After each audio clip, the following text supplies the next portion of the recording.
राजस्थान के एक वीरान गांव धोलगढ़ में एक पुराना किला था। लोग कहते थे कि उस किले में एक खजाना छुपा है, लेकिन जो भी उसे ढूंढने गया कभी लौटकर नहीं आया। गांव के लोग डर के मारे किले की तरफ देखना भी पसंद नहीं करते थे।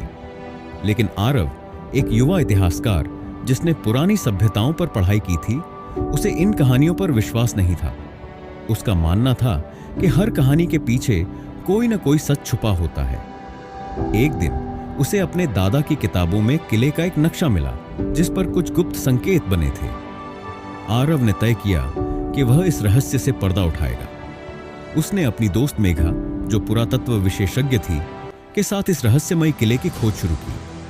किले में घुसते ही चारों तरफ वीरानी और टूटी फूटी दीवारें थीं। दीवारों पर अजीब तरह के निशान और कुछ संस्कृत में लिखे श्लोक थे। मेघा ने श्लोकों का अनुवाद किया। जो डर को हराएगा वही सच को पाएगा। किले के भीतर घुसते ही अचानक जमीन हिलने लगी। दोनों एक गुप्त दरवाजे से नीचे गिर गए। वहां एक अंधेरी सुरंग थी।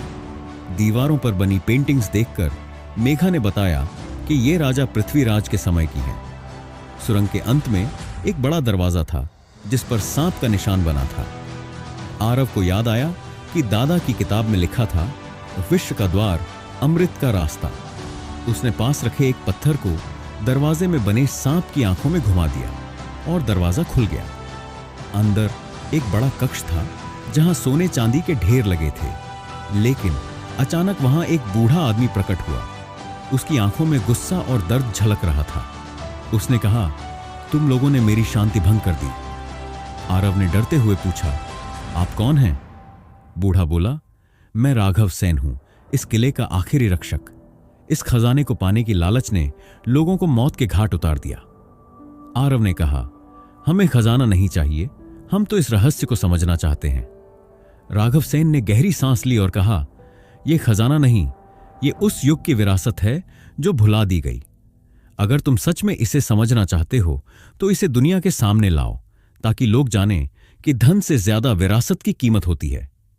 आरव और मेघा ने गांव लौटकर सबको सच्चाई बताई। उन्होंने उस किले को एक ऐतिहासिक धरोहर घोषित करवा दिया। अब वो किला पर्यटकों के लिए खुला था और वहां की विरासत से गांव समृद्ध हो गया। राघव सेन की आत्मा को भी शांति मिल गई।